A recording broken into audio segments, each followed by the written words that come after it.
La Guyane vers les étoiles, c'est le nom de cet événement organisé par la Canopée des Sciences qui a commencé hier et qui se tiendra une bonne partie du mois de décembre. Un événement mis en place à l'occasion du lancement à venir du télescope spatial James Webb qui, si tout va bien, décollera de Kourou le 22 décembre prochain. Une dizaine de scientifiques de renom donneront un peu partout sur le territoire une série d'ateliers et d'animations scientifiques. Pour en parler, nous sommes ce matin avec Alain Dorissoundiram et Lise Ramambasson. Bonjour à tous les deux.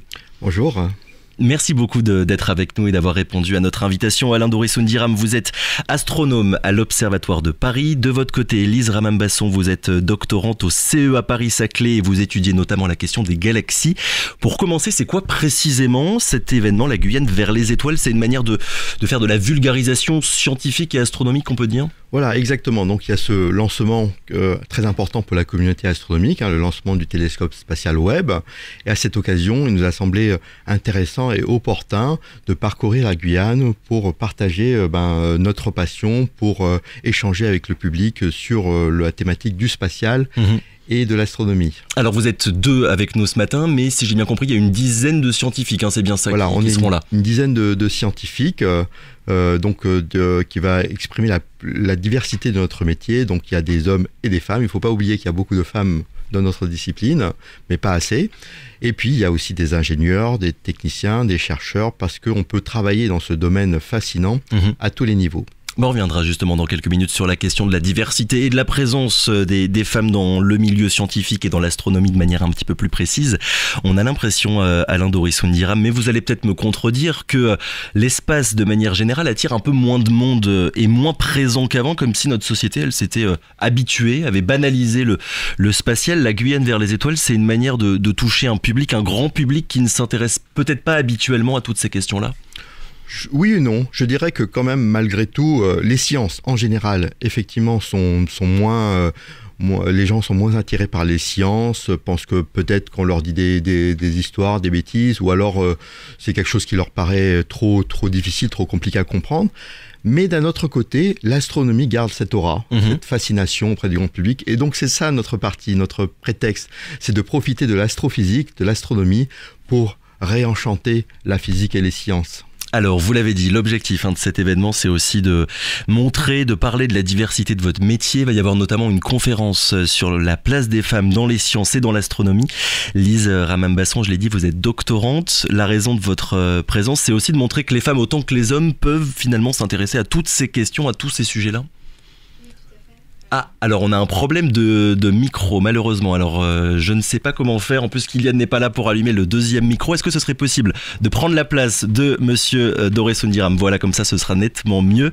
Donc je disais, l'objectif, c'est aussi de montrer la présence des femmes. C'est une question qui mérite encore qu'on s'y attelle véritablement, encore aujourd'hui, en 2021. Oui, absolument. Du coup, c'est une question sur laquelle il y a eu pas mal de progrès, puisqu'on est de plus en plus nombreuses à suivre des études scientifiques et à aller jusqu'à faire un doctorat ou poursuivre en recherche. Mais malheureusement, on reste encore assez minoritaire en tant que femme, et notamment, c'est quelque chose qui se joue assez tôt. Je pense dans les petites classes où... en fait, les filles sont toujours assez freinées ou se freinent d'elles-mêmes, ce qui est aussi ça le problème. Et donc il y a une forme d'autocensure de la part des femmes qui, à la base, pourraient avoir envie de le faire et qui finalement s'interdisent de faire ces professions-là. Je pense, oui. Je pense que ça commence assez tôt et on voit des divergences en termes de nombre qui sont présentes dès le collège, le lycée et qui s'accentuent ensuite. Et du coup, le fait de s'adresser à des jeunes principalement, c'est quand même quelque chose de très important pour nous et de montrer, rien que dans notre équipe, qu'on a la parité, que c'est possible et qu'en tant que femme, on peut arriver à poursuivre ce genre de carrière. Les choses, elles évoluent malgré tout, ou bien l'astronomie, la science continue d'être un milieu exclusivement masculin? Non, ça évolue. Oui, ça évolue dans le bon sens. Ça évolue, mais doucement. Comme tout changement, ça prend du temps à se diffuser jusqu'en haut et jusqu'aux métiers les plus... jusqu'au poste fixe, jusqu'au métier à responsabilité, ça prend du temps. L'astronomie, c'est un monde qui fait peur, j'ai envie de dire, pour le grand public qui peut parfois se dire je n'y connais rien, je n'y comprends rien, donc c'est pas pour moi. Oui, je pense l'astrophysique et même les sciences de manière générale, je pense que c'est un milieu qui est encore beaucoup trop clos et pas facile d'accès. Et on manque de personnes qui font ce travail justement de créer des ponts pour essayer de diffuser cette information que nous on a, qu'on juge intéressante, mais auxquelles les gens qui n'ont pas eu forcément de formation scientifique n'ont pas forcément accès. Alors, je vais vous demander de faire un relais de micro encore une fois. Je suis désolé, on a des petits problèmes techniques ce matin. En attendant, j'ai posé ma question. Vous proposez quoi exactement, Alain Doris-Soundiram, comme atelier, comme animation? Vous allez parler de quoi là dans ces jours à venir? Alors déjà, tout d'abord, je voudrais dire que avec Raphaël Peralta, donc le copilote de ce programme, nous avons préparé ce joli programme très riche, et je vais le dire depuis un an, car effectivement, c'est quelque chose qui va se dérouler sur le plus possible sur le territoire guyanais. Donc c'est 10 villes depuis la côte, depuis Cayenne, même hier on était à Aroura, Cacao, jusqu'à Apatou. Donc c'est 1000 km et c'est sur presque 3 semaines. Hein. Donc c'est très riche. Et donc il y aura 3 volets. Il y aura un volet scolaire. C'est-à-dire qu'on va aller dans des écoles, pendant le temps scolaire évidemment, pour y mener des ateliers et des animations dans les classes, hein, pour effectivement parler de spatial, parler d'astronomie. Puis ensuite, au niveau scolaire, il y a aussi des parrainages de classe. Et là, j'en profite pour dire à tous les enseignants qui nous écoutent que, eh bien, il est possible d'avoir un parrainage de l'Observatoire de Paris pour suivre un projet en astronomie tout au long de l'année. Et c'est gratuit et ça peut se faire totalement à distance. Et justement, dans ce cadre-là, j'ai favorisé des jumelages entre des classes guyanaises et franciliennes pour échanger sur cette thématique du spatial, mais pas seulement, puisqu'il y a déjà des échanges de cartes postales pour dire voilà, où tu habites, quel est ton climat, est-ce qu'il fait beau, est-ce qu'il fait chaud, quels sont les animaux que tu vois, voilà. Donc c'est vraiment un échange culturel, et il faut vous dire qu'en métropole, ils ne savent pas toujours, les jeunes enfants, hein, où placer la Guyane sur une carte. Enfin, deuxième volet, c'est le cœur de notre métier, c'est le volet formation des enseignants. Et donc, avec mon collègue Daniel Rohan, de l'Académie des sciences et de l'Observatoire de Paris, nous allons former des enseignants du premier degré et du second degré. Donc, il y aura 3 sessions, aussi bien à Kourou, Cayenne et Saint-Laurent. Enfin, le dernier grand volet qui peut nous intéresser tous nos auditrices et nos auditeurs, c'est le volet grand public. Et là, on va aller au contact du grand public pour leur parler de la thématique du spatial et de l'astronomie. Donc, il y aura une série de conférences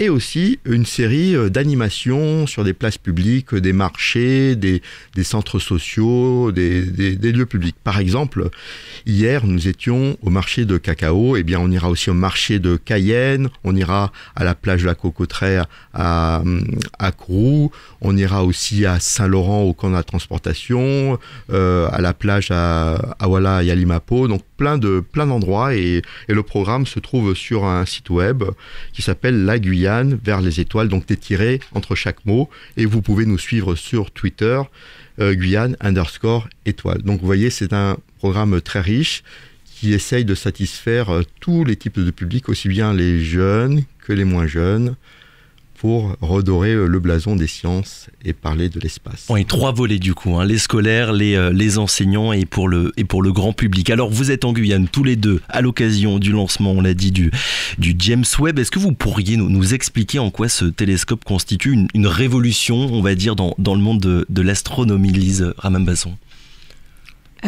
Donc à titre personnel, moi j'étudie, comme vous l'avez dit, les galaxies, et au niveau de l'étude des galaxies, on attend des avancées assez considérables avec le James Webb, notamment parce qu'il va nous permettre de regarder très loin dans le passé, et d'aller voir des galaxies que pour l'instant on n'a presque pas détectées.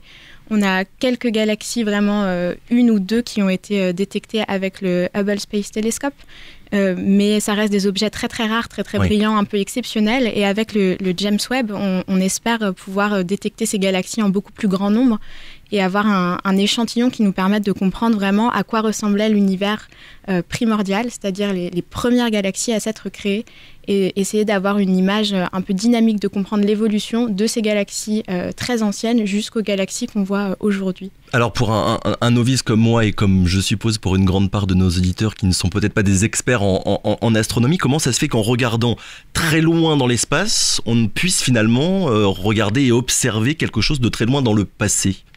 C'est une très bonne question, pas forcément facile à expliquer. Oui, je me doute bien qu'en quelques minutes, ce sera peut-être un peu compliqué. En fait, il faut s'imaginer qu'on est dans un univers qui est en expansion depuis le Big Bang et qui continue d'être en expansion, et que donc, les galaxies qu'on voit proches de nous sont les galaxies qui se sont créées assez récemment, puisque sinon, les galaxies qui se sont créées il y a très longtemps ont été entraînées par cette expansion de l'univers et ont donc fini par être à une distance assez lointaine. Et du coup, c'est ça qui fait que lorsqu'on regarde loin en termes de distance, finalement, on regarde loin dans le passé. D'accord. Et donc, c'est assez... techniquement, c'est beaucoup plus compliqué de regarder des galaxies qui se sont créées il y a longtemps parce qu'elles sont très loin de nous maintenant et leur lumière nous parvient assez affaiblie. Le lancement du James Webb, ce sera, si tout va bien, le 22 décembre prochain. Il faudra attendre combien de temps avant qu'il nous donne les premières données, les premières images ? Alors, il va se placer à un point particulier qui se trouve à 1,5 million de kilomètres et donc un endroit particulier puisqu'il est à l'abri finalement du Soleil, du rayonnement de la Terre et de la Lune pour pouvoir observer l'univers profond. Il faut dire aussi que le télescope observe dans l'infrarouge, donc c'est pour ça qu'il a besoin d'être dans un endroit plutôt froid. Donc je disais 1,5 million de kilomètres et pour y aller, eh bien, il va mettre un mois pour y aller, se déployer complètement, parce que c'est un grand télescope qui va se déployer, qui a la taille d'un terrain de tennis. Et donc, plus gros que le Hubble, par exemple. Voilà, plus gros que le Hubble. Le miroir fait 6,5 mètres, alors que Hubble faisait 2,4 mètres. Et donc beaucoup plus grand, et donc beaucoup plus sensible, et donc il va pouvoir atteindre des objets que ne pouvait pas atteindre Hubble, comme le disait Lise, il va pouvoir voir des objets encore inconnus à nos yeux d'astronomes. Et donc un mois pour y aller, puis ensuite des tests, puisque comme il va se déployer, donc il faut réajuster tous les miroirs, tout ça. Donc au bout de 3 mois, on aura les premières images, et puis à partir de 6 mois après le lancement, on pourra véritablement commencer nos observations scientifiques. Je l'ai dit, vous êtes astronome. Il représente quoi pour vous ce télescope dont la construction, on le rappelle, a commencé en 1997 ? Voilà, c'est ça. Donc, alors un télescope, c'est l'outil des astronomes. Oui. On a besoin de voir nos objets. C'est un œil géant, finalement. C'est tout simplement ça, un œil géant qui va mieux voir que nos yeux. Et cet œil-là, en plus, il a la capacité de voir des lumières invisibles. Car l'univers émet dans la lumière que l'on voit avec nos yeux d'humains, mais pas seulement, parce que l'essentiel est invisible. Et ce télescope va pouvoir voir dans l'infrarouge. Et voir dans l'infrarouge, comme le disait Lise, c'est voir dans le passé, et puis voir aussi des objets qui sont plutôt froids, voir à travers les nuages, voir la formation des étoiles. Donc c'est un télescope dont on attend énormément en termes de découverte scientifique. C'est vraiment le successeur d'Hubble ou vraiment on passe dans une autre dimension techniquement ? Est-ce que c'est vraiment une révolution, quelque chose qu'on n'avait jamais encore fait jusqu'à aujourd'hui ? Alors, c'est pas tout à fait le successeur d'Hubble, c'est souvent quelque chose qu'on avance parce que Hubble, c'est celui qui détient le record d'observation des galaxies la plus lointaine pour l'instant. D'accord. Mais en réalité, ces deux télescopes n'observent pas dans les mêmes longueurs d'onde. Du coup, comme le disait Alain, le fait d'observer en infrarouge, c'est observer, si vous voulez, dans une autre couleur, c'est voir d'autres détails, d'autres aspects physiques. Donc, c'est tout à fait nouveau. Et en termes également de technique, il y a des instruments qui n'ont jamais encore été utilisés. Je pense notamment au coronographe, qui est un instrument qui est une prouesse technique qui n'existe pas encore dans aucun télescope actuellement et qui sera testé avec le James Webb. Alors, ce qu'il faut dire, c'est que vous travaillez à Paris, donc en France. Le lancement a lieu ici en Guyane, donc en France, mais c'est vraiment un événement mondial. Il y a toute la communauté scientifique du monde entier qui attend impatiemment et depuis longtemps maintenant, depuis de longues années, le lancement du James Webb. Oui, c'est un télescope donc de la NASA, mais en collaboration avec l'Agence spatiale française et puis l'Agence spatiale canadienne. Et dans ce télescope, il y a 4 instruments, comme le disait Lise, dont un est fabriqué en Europe et un demi en France. D'accord. Et c'est justement parce qu'il y a cet instrument que nous sommes là, puisque nous sommes issus des laboratoires qui ont construit cet instrument qui s'appelle MIRI. Donc on peut rappeler les laboratoires. Donc moi je suis de l'Observatoire de Paris, le LESIA, et donc Lise est du CEA Paris-Saclay, et puis un 3e laboratoire qui est l'Institut d'astrophysique spatiale, et il y a un membre de ce laboratoire aussi, on peut citer aussi le laboratoire d'astrophysique de Marseille. Donc c'est une fierté pour la France et une fierté pour l'Europe d'avoir sur ce télescope emblématique eh bien, une partie d'un instrument. C'est un télescope quand même dont le coût s'élève à quelque chose comme 10 milliards de dollars. Je suppose que le 22 décembre, il y a la communauté scientifique du monde entier qui regardera impatiemment et peut-être avec un petit peu de stress le lancement de la fusée Ariane. Oui, c'est toujours c'est beaucoup de travail. Donc vous le disiez, c'est fin des années 90, le début de lancement, et puis ça a pris beaucoup de retard parce que c'est un bijou de technologie. C'est un très grand télescope qu'il a fallu plier. Il faut qu'il soit froid. C'est un télescope télescope cryogénique, donc il va devoir travailler à des températures extrêmement froides, moins 230 degrés. Pour certains instruments comme MIRI, on va aller encore même plus bas, parce qu'on veut voir l'univers très loin et très froid, et en même temps, il ne faut pas se détecter soi-même. Donc c'est pour ça qu'il faut tout refroidir. Donc c'est énormément de technologie, et c'est ça qui a fait qu'il y a eu plusieurs retards. On va peut-être rappeler pour terminer, pour les auditeurs que ça intéresse, une adresse, un site internet pour retrouver les ateliers, les conférences que vous allez donner dans le cadre de la Guyane vers les étoiles. Oui, tout à fait. Donc il y a un site web, donc c'est www.jwst comme James Webb Space Telescope.fr /la Guyane vers les étoiles avec des tirets entre chaque mot. Donc la-Guyane, -vers, -les, -étoile. Et puis le compte Twitter. Bien sûr. Guyane _étoile. Alain Doré-Soundiram, Élise Ramambasson, merci beaucoup à tous les deux d'avoir été avec nous ce matin.